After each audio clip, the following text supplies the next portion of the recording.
अस्सलाम वालेकुम जी। इस वीडियो में हम Tom C L the organic meat company limited जो है उसका शेयर रिव्यू करेंगे। तो आपको इस वीडियो में मिलेगा उसकी कम्प्रिहेंसिव बिजनेस डिटेल्स, इसके बाद उसकी फाइनेंशियल्स और उसके बाद एक एनालिसिस के हम क्या इसमें इन्वेस्ट कर सकते हैं। तो सबसे पहले बिजनेस डिटेल्स देख लेते हैं। TOMCL इसका सिंबल है पाकिस्तान स्टॉक एक्सचेंज पे। तो ये fourth generation of meat producer है। पहले ये प्राइवेट कंपनी थी, फैमिली बिजनेस था जो कि एक फैमिली बिजनेस से ग्रो होते होते अब लिस्टेड कंपनी में चेंज हो गया है। तो अगर बिजनेस मॉडल की बात करें तो ये मीट और उसकी बाई प्रोडक्ट्स को जो है वो एक्सपोर्ट करते हैं। तो इनकी प्रोडक्ट्स में आ जाता है बीफ, इसके अलावा मटन, फिर उसके बाद उनके ऑर्गन्स वगैरह, वाइट ऑफल्स, इसके अलावा पेट फूड भी वही वाला जो बीफ वगैरह के जो वेस्टेड ऑर्गन्स होते हैं ना उनमें से बनता है। इसके अलावा ये अपनी एक और प्रोडक्ट भी लॉन्च करने जा रहे हैं, coal from the waste product of these animals. जो वाइट ऑफल्स है वो स्टोमिक पार्ट्स जो होते हैं तो उसमें ओजी वगैरह भी शामिल होती है, वो भी इवन ये एक्सपोर्ट करते हैं। और बाकी भी जो जितने भी मतलब कुछ भी जानवरों का वेस्ट में नहीं जाता वो मैक्सिमम उसके उनके जो होते हैं ना इवन हॉर्न्स तक, उन सब से जो है वो चीज़ें बना के तो उनको एक्सपोर्ट करते हैं या रॉ फॉर्म में करते हैं जो कि फिर आगे यूज़ कर ली जाती हैं। इसके अलावा ये चाइना को जो एक्सपोर्ट करते हैं वो फिर बॉइल्ड फॉर्म में मीट को एक्सपोर्ट करते हैं, बॉइल्ड करके फिर करते हैं।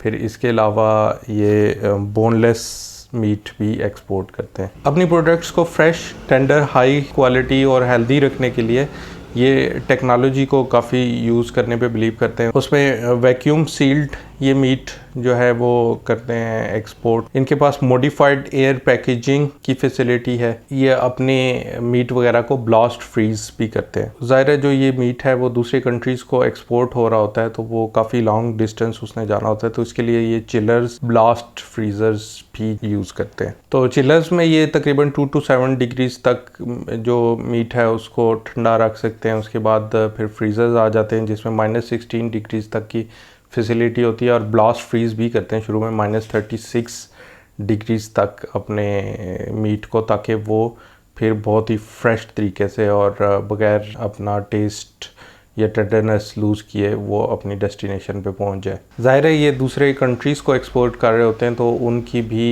रिक्वायरमेंट्स बड़ी सख्त होती हैं और स्टैंडर्ड्स बड़े स्ट्रिक्ट होते हैं फ्रेशनेस को लेके या उसके टेंडरनेस। ना सिर्फ ये एक्सपोर्ट करते हैं मीट बल्कि इनका जो अपने कैटल फार्म्स हैं, इनके स्पेशली फैटनिंग फार्म्स हैं जिनमें जानवरों को लाया जाता है, फिर उनको उनका जो स्टैंडर्ड एक वेट है उस तक पहुंचाना होता है। उसके लिए उनको खुराक दी जाती है जिससे एक तो वेट उनका गेन हो के उस स्पेसिफिक लेवल पे आ जाता है। इसके अलावा इस तरह की खुराक दी जाती है कि उसके जो मीट है उसकी क्वालिटी भी बेहतर होती है। और फिर इनके हाईटेक स्लाटर हाउसेस भी हैं जिनमें पहले तो जानवर को स्लाटर किया जाता है, उसके बाद हाई स्टैंडर्ड्स पे ब्लास्ट फ्रीजर्स वगैरह यूज़ करके और वैक्यूम सीलिंग वगैरह यूज़ करके गोश्त को इस तरह पैक किया जाता है ताकि वो लंबे सफ़र के लिए तैयार हो जाए। एक्सपोर्ट्स की बात कर लेते हैं तो ये टोटली एक्सपोर्ट बेस्ड बिजनेस है जिसकी 85 to 90% से ज़्यादा प्रोडक्ट्स जो हैं वो एक्सपोर्ट होती हैं। इनके पास 15 कंट्रीज़ से जो हैं परमिट्स भी हैं। इन कंट्रीज़ के मैं नाम जो हैं यहाँ पे मैंने लिखे हुए वो मैं आपको बोल के बता देता हूँ। इसमें Iraq, Kuwait, UAE, Saudi Arabia, Vietnam, Malaysia, Egypt, मस्कत, CIS states, Oman, Qatar, Maldives, इसके अलावा बहरीन, गल्फ़ कंट्रीज़ वगैरह शामिल हैं। और इसके अलावा चाइना के साथ इन्होंने रिसेंटली जो है वो किया है। इसके अलावा मलेशिया के साथ इन्होंने रिसेंटली किया है और कंट्रीज़ में भी ये एक्सपोर्ट कर रहे हैं। इसके अलावा जापान जो है वो उनका अप्रूवल बस आने ही वाला है उनके मुताबिक, और हांगकांग वगैरह की मार्केट्स को भी वो एक्सप्लोर कर रहे हैं। असल में ये जिस कंट्री में भी इन्होंने जाना होता है उनकी सर्टिफिकेशंस लेनी होती हैं कि इनका जो मीट है उनके स्टैंडर्ड्स को मीट करता है या नहीं करता। वो एक पूरा प्रोसेस होता है। अगर वो अप्रूव करते हैं तो फिर मीट की एक्सपोर्ट जो है वो शुरू होती है।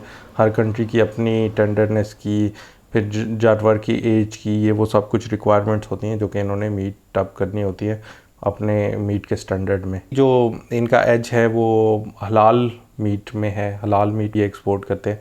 हलाल मीट जो है वो दूसरे हमारे पाकिस्तान के कंपेटिटर कंट्रीज़ हैं, जैसे इंडिया है या फिर यूएसए है, ऑस्ट्रेलिया, ये सारे भी मीट एक्सपोर्टर्स हैं, लेकिन उसमें जो हलाल है पाकिस्तान का मीट काफ़ी बेहतर समझा जाता है। कुछ ट्रस्ट इश्यूज़ भी आ जाते हैं, तो वो इस्लामिक कंट्रीज़ में ज़्यादा पाकिस्तान को एज हासिल है हलाल मीट में, तो वो एक काफ़ी बड़ी मार्केट है जो कि ये कवर करने की कोशिश भी कर रहे हैं और कर भी सकते हैं इन फ्यूचर। ऑलरेडी ये काफ़ी प्रोडक्ट्स इन कंट्रीज़ को स्पेशली हलाल मीट जो है वो एक्सपोर्ट कर भी रहे हैं। अच्छा, टॉम सीएल की दम ऑर्गेनिक मीट कंपनी लिमिटेड की जो एक्सपोर्ट्स हैं वो मोस्टली 90% जो हैं वो थ्रू मैरीटाइम ट्रांसपोर्ट हैं, यानी कि ये सी के थ्रू करते हैं। बाकी 10% जो है वो बाय एयर और बाय रोड भी एक्सपोर्ट करते हैं। ये असल में शुरू में जब इनके कुछ कंट्रीज़ के साथ अप्रूवल्स हो गए और कॉन्ट्रैक्ट्स हो गए एक्सपोर्ट के, और ये जब एयरलाइंस के पास गए अपने एक्सपोर्ट के लिए, तो इनको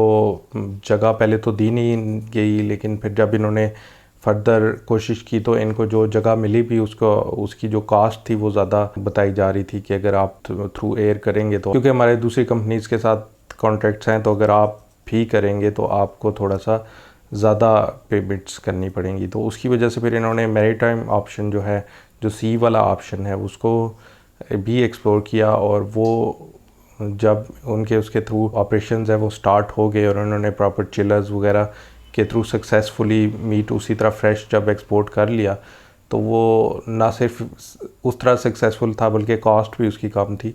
तो उन्होंने अपने बिज़नेस को अब रखा ही इस तरह के मोस्टली जो एक्सपोर्ट्स हैं वो थ्रू सी होती हैं 90%, तो उसमें कास्ट उनकी काफ़ी बच जाती है। अच्छा, इसके अलावा ये जो टॉम सीएल है ये डॉलर बेस्ड बिज़नेस है, ज़ाहिर है ये एक्सपोर्ट करते हैं अपनी सारी प्रोडक्ट्स जो हैं वो मोस्टली जो है वो बाहर की कंपनीज़ को, और जो लोकल भी कुछ कंपनीज़ को दे रहे होते हैं वो भी जो है कुछ एक्सपोर्ट करती हैं, जो लोकल और एक्सपोर्टर्स हैं उनको भी ये अपनी प्रोडक्ट्स देते हैं। तो इनका एक्सपोर्ट की वजह से मोस्टली जो है वो डॉलर बेस्ड बिज़नेस है, जो कि अगर पाकिस्तानी रुपये की वैल्यू कम भी होती है तो उसमें इनको कोई नुकसान नहीं होता, बल्कि ये उसके अगेंस्ट प्रोटेक्टेड हैं। इवन जब रुपये जो है वो अपनी वैल्यू लूज़ कर रहा होता है तो ये बिज़नेस थोड़ा सा ज़्यादा पैसे बना रहा होता है एक्सचेंज रेट की वजह से। तो अगर आपने कुछ ऐसे बिज़नेसेस में जो कि इंपोर्ट बेस्ड है और या पाकिस्तानी लोकल हैं तो उनमें इन्वेस्ट किया हुआ है, तो एक ये अच्छा हैज हो गया जाएगा उस रुपये की करेंसी की डिवैल्यूएशन के अगेंस्ट, अगर आप इसके अंदर भी इन्वेस्ट कर लें। इसके अलावा जो इनकी एक अच्छी बात है कि ये अपने कस्टमर्स से, जितने भी क्लाइंट्स हैं उनसे एडवांस में पेमेंट लेते हैं। तो most of their business according to them is advance payments. वो एडवांस में पेमेंट्स लेते हैं, उसके बाद जो है उनको गुड्स एक्सपोर्ट करते हैं। रिसेंटली इसकी प्राइस भी काफ़ी एकदम शार्पली ऊपर गई थी। उसकी रीज़न ये थी कि अभी कारफोर जो है यूएई में इन्होंने कॉन्ट्रैक्ट एक विन किया है और वहाँ पे उनकी एक्सपोर्ट्स अभी स्टार्ट हो रही हैं। अब तक तो शायद इन्होंने एक्सपोर्ट करना भी शुरू कर दिया होगा उनको डायरेक्टली। तो ये तो कुछ बिज़नेस का जो है वो ओवरव्यू हो गया। इसके अलावा आप चल के इसके फाइनेंशियल्स देख लेते हैं और उसके बाद वापस आके हम फिर ये भी देखेंगे कि ये लिया जा सकता है शेयर फाइनेंशियल्स के लिहाज से, क्या ये स्ट्रॉन्ग कंपनी है या नहीं है। तो सबसे पहले प्राइस देख लेते हैं ऑर्गेनिक मीट कंपनी लिमिटेड की। इसकी करंट प्राइस 56.70 है, जो कि अगर 5 इयर्स का डाटा देखें तो तकरीबन 2 साल पहले तक 2 साल से भी कम, तकरीबन 19 रुपीज़ पे 20 रुपीज़ पे ये ट्रेड कर रहा था और ये काफ़ी अच्छा इस प्राइस पे रहा था। उसके बाद से तकरीबन 2 साल के अंदर अंदर ये तकरीबन 150% की जो है वो इंक्रीज़ है। और ये जो रिसेंट जंप आप देख रहे हैं ये वही कारफोर यूएई के साथ इनका जो कॉन्ट्रैक्ट हुआ है उसकी वजह से। दूसरे इसके अगर स्टैट्स देखे जाए तो ये 55% इसके शेयर्स जो हैं वो फ्री फ्लोटिंग है, यानी कि स्टॉक एक्सचेंज पे अवेलेबल है। और मार्केट कैपिटलाइजेशन इसकी जो है वो तकरीबन 10 बिलियन है। इसके बाद इसकी अर्निंग पर शेयर देख लेते हैं, वो काफ़ी कंसिस्टेंट है, मतलब पिछले 4-5 साल में, और इवन ये क्वार्टरली अगर देखें तो वो भी जो है इसी तरह। ये जब से लिस्ट हुई है कंपनी तो ये काफ़ी कंसिस्टेंटली जो है एक ही तरह के रिटर्न दिए जा रही है, बल्कि थोड़े थोड़े जो है वो बड़े भी हैं जो इसका प्रॉफिट है। और ये आगे जिस तरह से न्यू मार्केट्स एक्सप्लोर कर रहे हैं, न्यू कॉन्ट्रैक्ट्स इनके हो रहे हैं, कारफोर वाला जैसे रिसेंटली अभी हुआ है यूएई वाला, तो इसकी जो EPS है उसका भी ग्रो करने के काफ़ी चांसेस हैं। अगर इसकी बीटा वैल्यू को हम देखें तो ये 1.10, ये काफ़ी स्टेबल समझा जाता है। जितनी ज़्यादा बीटा वैल्यू होती है इतना वॉलेटाइल होता है स्टॉक। अगर मार्केट थोड़ी सी ऊपर जाती है तो वो बेहतर परफॉर्म करता है, लेकिन ज़रा सी नीचे गिरती है तो वो एकदम से जल्दी से नीचे गिर जाता है। तो उस तरह की शेयर्स की बीटा वैल्यू लेट से 1.5 1.2 या उससे भी ज़्यादा होती है वोलेटाइल स्टॉक की। लेकिन जो मार्केट के साथ साथ चलते हैं तकरीबन वो उनकी 1 होती है, तो इससे पता चलता है कि ये काफ़ी कंपनी में दम है, स्ट्रॉन्ग है।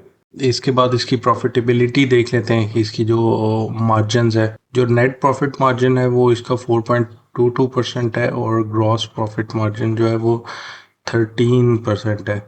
अब ये डेफिनेटली इसमें इम्प्रूवमेंट की गुंजाइश मौजूद है, लेकिन फिर भी अगर इतने सालों से ये प्रॉफिट ही में जा रहा है और कोई एक भी क्वार्टर इसका माइनस में नहीं गया तो बिजनेस को ओवरऑल हम स्टेबल ही समझेंगे। और शायद प्रॉफिट मार्जिन थोड़ा कम होने की वजह ये भी हो सकती है कि ये कंसिस्टेंटली अपने एक्सपेंशन पे और न्यू मार्केट्स एक्सप्लोर करने पे भी इनकी तवज्जो है, जो कि जिस पे फिर वो पैसे लगते हैं। नई सर्टिफिकेशंस वगैरह करनी होती है, नई कंट्रीज को पिच करना होता है, उनके स्टैंडर्ड्स मीट करने होते हैं, तो उस वजह से भी इनकी थोड़ी सी जो स्पेशली नेट मार्जिन जो है वो थोड़ा सा कम है। लेकिन कंपनी अच्छी बात यह है कि नेगेटिव में नहीं जा रही। इसके बाद इसकी सॉल्वेंसी देख लेते हैं, इसके जो डेब्ट्स रेशोज है। तो डेब्ट के लिहाज से तो ये बहुत ही अच्छी कंपनी है, जो कि लॉन्ग टर्म डेब्ट है इनका बिल्कुल ना होने के बराबर है। Long term debt to equity ratio, long term debt to assets ratio भी बिल्कुल इसका नथिंग है। और जो ऑपरेटिंग है वो थोड़ा बहुत है, वो तो चलता ही रहता है ऑपरेटिंग में। लेकिन ये है कि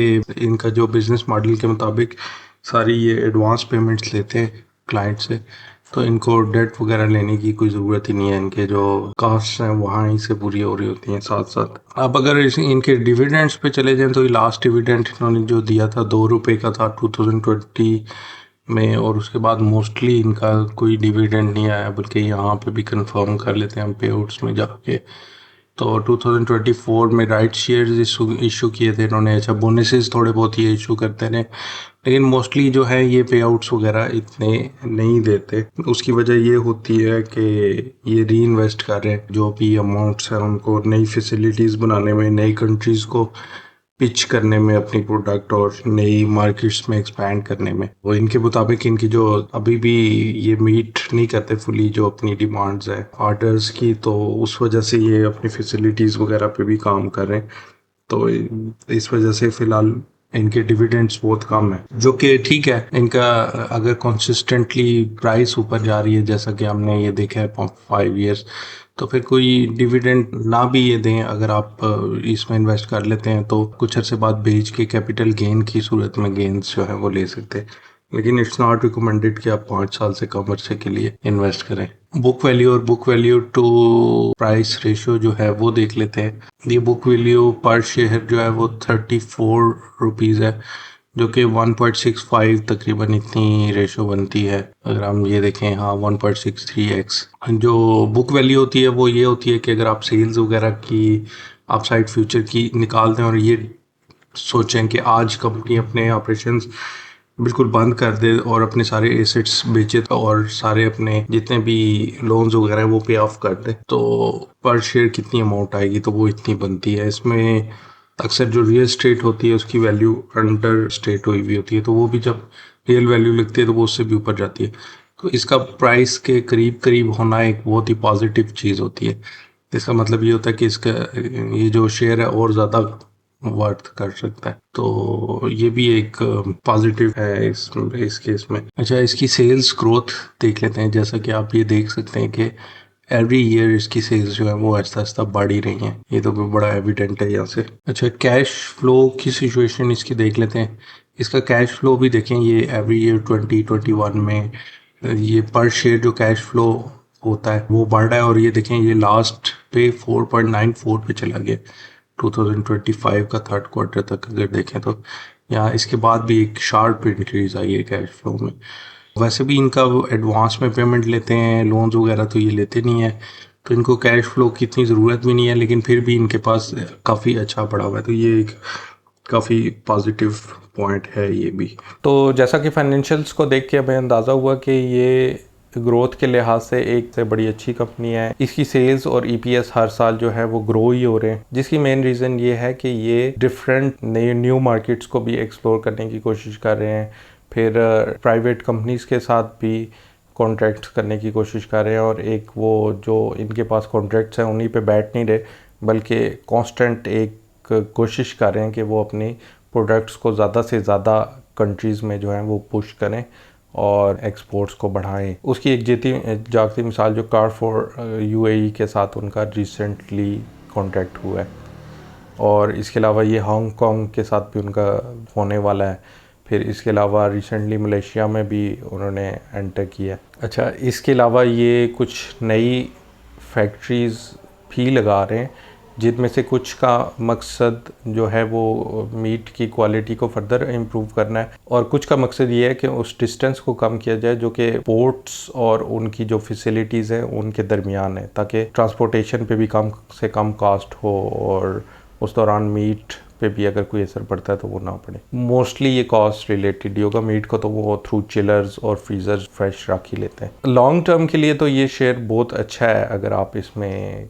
इन्वेस्ट करना चाहें। स्पेशली रिसेंटली इसकी प्राइस ज़रा काफ़ी शार्पली ऊपर गई है, तो अगर आपने इन्वेस्ट करना है तो थोड़ा सा आपको एहतियात से करना पड़ेगा। मतलब अपनी पूरी अमाउंट इकट्ठी आपने इसमें नहीं डालनी, कुछ अभी इन्वेस्ट करना है, फिर आहिस्ता आहिस्ता जो है दोबारा से देख के फिर नेक्स्ट टाइम कुछ करना है। ये जो है ग्रोथ इन्वेस्टर्स के लिए बहुत अच्छा है। ऐसे लोग जो कि अपने इन्वेस्टमेंट करके और कुछ 5-6 साल तक या उससे ज़्यादा जो है वो बस बैठ सकते हैं कि जो इसकी शेयर की प्राइस है ग्रो करती जाए, क्योंकि इनकी जो डिविडेंड पॉलिसी है ना वो अभी उस तरह नहीं है, क्योंकि ये अपनी सारी अमाउंट जो है वो नई फैक्ट्रीज़ लगाने पे, इम्प्रूव करने पे, फिर दूसरे कंट्रीज़ की सर्टिफिकेशंस लेने पे, अपनी प्रोडक्ट्स को नई कंट्रीज़ को पिच करके उनके स्टैंडर्ड मीट करने पे, उन सब चीज़ों पे जो है वो लगा रहे हैं। तो ये डिविडेंड जो है अभी इनकी डिविडेंड पॉलिसी वो नहीं है कि अपनी जो अर्निंग्स हैं वो अपने शेयर होल्डर्स को एज अ डिविडेंड नहीं पे करते, बल्कि उसको री इन्वेस्ट करते हैं। री इन्वेस्ट करने से होता ये है कि वो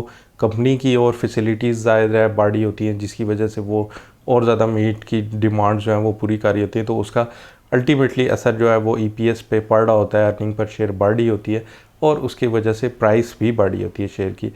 तो अगर कोई मतलब लेके उससे फ़ायदा भी उठाना चाहता है तो वो कैपिटल गेन की सूरत में उठा सकता है। यानी कि अभी आप 1,00,000-2 लाख इन्वेस्ट कर दें या जितने भी कर सकते हैं करें, तो उसके बाद कुछ अर्से बाद जब इसकी प्राइस बढ़ जाए तो वो ज़ाहिर है आपकी पूरी जो अमाउंट है वो, फॉर एग्ज़ाम्पल आपने 2 लाख किए हैं तो शायद कुछ अर्से बाद 3 लाख तक पहुंच गई हो, तो उसमें से कुछ शेयर बेच के तो आपको अगर कैश फ्लो है उसकी नीड आप पूरी कर सकते हैं। तो इस तरह से भी जा सकते हैं। तो डिविडेंड के लिहाज से इनकी जो पॉलिसी है वो अभी जब ये थोड़े से इस्टेब्लिश हो जाएंगे तो शायद इनकी बेहतर हो जाए, लेकिन अभी ये डिविडेंड को देने के बजाय ज़्यादा ग्रोथ पे इनका फोकस है, जिसकी वजह से शेयर की वैल्यू तो ऊपर जाती ही जाती है। नॉर्मली मैं जो हूँ अक्सर वो वाले शेयर्स देख रहा होता हूँ जिसमें डिविडेंड जो है वो ज़्यादा दिया जाता है, लेकिन इस केस में मुझे वैल्यू नज़र आ रही है इस कंपनी में। जो है इनका फोकस भी है कि अपनी नई से नई मार्केट्स को एक्सप्लोर किया जाए, नई से नई प्राइवेट कंपनीज से भी कॉन्ट्रैक्ट्स किए जाएं। एक वो पुश नज़र आ रहा है, इनकी जो मैनेजमेंट है वो भी काफ़ी एक्टिव नज़र आती है इन चीज़ों में।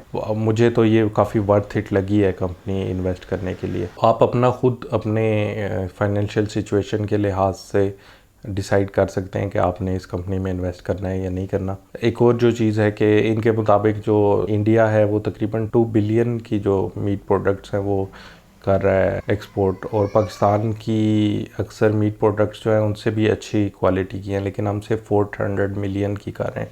तो इस चीज़ को भी हम बेहतर कर सकते हैं। बल्कि इनके मुताबिक जो टॉप 10 कमोडिटीज़ पाकिस्तान से एक्सपोर्ट होती हैं उसके अंदर ये आता है मीट। इंडिया से हम तकरीबन 5 गुना कम कर रहे हैं, जो कि हम उन तक पहुंच सकते हैं और उससे आगे जा सकते हैं, और उसके लिए ये कंपनी पुश भी कर रही है। अच्छा, सबसे आखिर में ये वीडियो जो है ये लॉन्ग टर्म इन्वेस्टमेंट के पर्सपेक्टिव से थी।